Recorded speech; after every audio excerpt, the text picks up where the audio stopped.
Nou, goeiemôre vriende, ons is die Here nog dankbaar dat hy vir ons 'n nuwe dag tot ons lewens toegevoeg het. Ons eer die Here vir sy instandhoudende genade. Ons dank die Here vir sy wonderlike woord en mag dit in hierdie dag die lig vir ons pad en die lamp vir ons voet wees. Ag, mag u en ek soos die psalmdigter in hierdie môre sê, Here, open my oë dat ek kan sien die wonders uit u wet. Ek wil u vanmôre groet met die baie besondere gesang 31. 3 kort versies, ek gaan dit vir u lees. Ek vra dat u dit tog ter harte sal neem en dit deel van u mondering sal maak en ag, bid ook soos hierdie skrywer van hierdie gesang gesê het, o Here God, so groot in majesteit, ontsteek in ons 'n vuur van sielsverlange, om u te loof en prys met lofgesange, vir al u guns en u lankmoedigheid. Is dit nie vir u pragtig nie? Hierdie groote God wat ons Vader noem, deur Jesus Christus ons redder, in die krag van die Heilige Gees, is die een wat ons sielsverlange moet wees. Vriende, ek pleit by u, moenie gewoond raak aan Christus nie, moenie gewoond raak aan die evangelie nie, moenie gewoond raak aan die wonders uit God se wet nie. Vra die Here om 'n nuwe vuur in jou hart aan te steek, sodat jy hom kan loof en prys. Vers 2 sê, u maak ons pad gelyk met eie hand, u lei ons daarop uit die mag van sonde. Ons wil, o Heer, u prys met hart en monde. U bring ons na ons nuwe vaderland. Vers 3 sê, u sorg vir ons en waak oor ons in nood. U skenk in stryd aan ons die moed en kragte. As ons moet veg teen duister onheilsmagte, lei u ons voort selfs deur die graf en dood. Pragtige lied, vriende, en mag die Here vir ons in hierdie môre opnuut 'n nuwe vuur in ons harte gee, vir hom, vir sy naam, sy saak, sy koninkryk en sy eer. Nou vriende, ons gaan vanmôre 'n bietjie stil staan by 'n gedeelte hier in Jesaja 40. Nou, as u al die boek Jesaja gelees het, sal u weet dit staan bekend as een van die groot profete, juis omdat die inhoud van die boek Jesaja so omvangryk is. Daar's baie inligting wat vir ons deurgegee word. Die eerste 39 hoofstukke gaan oor God se waarskuwing vir sy volk, dat hulle moet wegbeweeg van die sonde, van die afgodediens, van hulle rebellie teenoor hom, die wetsverbreeking, dat hulle nie wil luister wat God sê nie.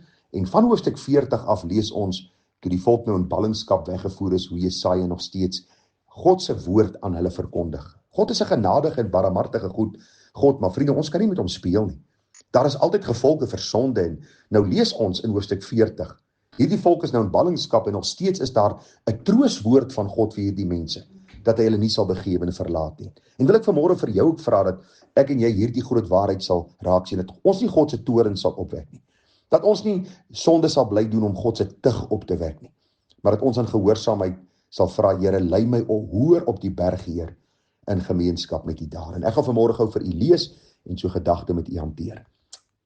Jesaja 40 vers 1 sê, troos my volk, sê julle God. Spreek na die hart van Jerusalem en roep haar toe dat haar stryd verby is, dat haar skuld betaal is, dat sy die hand van die Here dubbel ontvang het vir al haar sondes. 'n Stem van een wat roep, berei die woestyn, die weg van die Here, maak gelyk die wildernis 'n groot pad vir ons God. Maar ook 'n heenwyse na Christus wat sou kom. En dan kom ons by vers 9 uit, wat eintlik vir my die fokuspunt van vanmôre se oordeenking is. Daar staan, o Sion, verkondiger van goeie boodskap, klim op 'n hoë berg, o Jerusalem. Verkondiger van goeie boodskap, hef jou stem op met mag, hef dit op, wees nie bevrees nie, sê aan die stede van Juda, hier is julle God. U sien, ten spyte van die volk se stryd en God se tug oor hulle lewe, is die boodskap nog steeds, dat ons hierdie boodskap, hierdie verlossingsboodskap, hierdie genadige boodskap van God, wyd en suid moet verkondig. Klim op die berg, en verkondig die goeie boodskap, is wat hierin staan.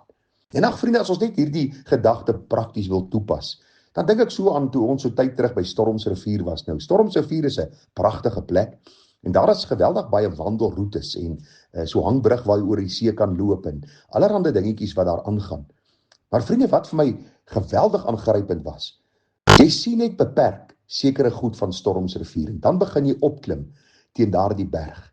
En jy klim al hoe hoër, en hier en daar is daar so 'n uitkykpunt, en hoe hoër jy klim, hoe meer sien jy, en as jy by die boonste punt kom, kyk jy oor Stormsrivier uit, en jy sien hierdie pragtige natuurskoon, God se skepping, die see, die plante groei, en al die dinge wat daarmee gepaard gaan, en jy besef, daar is 'n God in die hemel. Jy's Psalm 19, die onhoorbare stem van die skepping wat sê, daar is 'n God wat leef en hy praat. En ag vriende, die toepassing is eenvoudig. As kind van die Here sien ek beperk die dag wanneer ek tot bekering kom.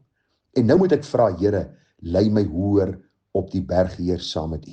Met ander woorde, dis eintlik maar om vir ons te sê, hoor ek saam met die Here hoe verder ek saam met die Here in hierdie verhouding van my vorder, hoe meer ek God se woord lees, so klim ek eintlik hierdie geestelike leer, hierdie geestelike pad, hierdie geestelike berg, en kan ek beter sien. Ek kry 'n beter perspektief van waarom gebeur dinge. Ek kry 'n beter perspektief van wie God is en die genade in Christus en die krag van sy Heilige Gees. En hoe hoër ek klim, hoe meer en hoe nader ek aan die Here beweeg, des te meer raak hy vir my meer kosbaar. Ek kan meer van sy heerlikheid aanskou deur die blaaie van die Bybel. Ek kan nader aan hom kom, ek kan dig by sy hart dan leef. Is dit nie wat die apostel Petrus maar ook eenvoudig sê nie? Hy sê vir ons daar in 1 Petrus 2, hy sê, lê dan af alle boosheid en alle bedrog en geveinsheid en afguns en alle kwaadpratery en verlang sterk soos pasgebore kindertjies na die onvervalste melk van die woord, dat julle daardeur kan opgroei. Met ander woorde, toeneem, hoër, dieper kan gaan met die waarheid van God se woord.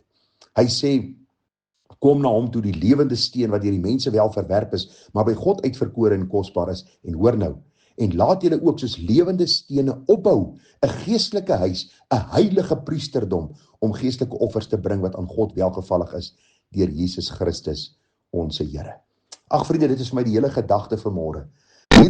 Hierdie beeld wat Jesaja gebruik, dat daar op die berg geklim moet word om die boodskap te verkondig. Hoe hoor 'n mens opbeweeg teen 'n berg, hoe meer sien jy, hoe meer perspektief kry jy, hoe meer kan jy sien wat om jou aan die gang is. En geestelik is dit maar presies dieselfde. Hoe nader ons aan die Here beweeg, hoe hoër ons hierdie geestelike berg klim, hoe meer ons die waarheid bestudeer, des te meer sien ons die heerlikheid van die Here. Ons sien die rede waarom hy stryd oor ons lewe toelaat. Ons sien die gevolge van sonde. Ons sien die hartseer pad wat sonde in ons lewens bring. Ons sien die heerlikheid wat die Here aan ons skenk in hierdie pad van heiligmaking. Ons sien die geestelike groei in ons lewe en ons word opgebou soos 'n geestelike huis, 'n heilige priesterdom.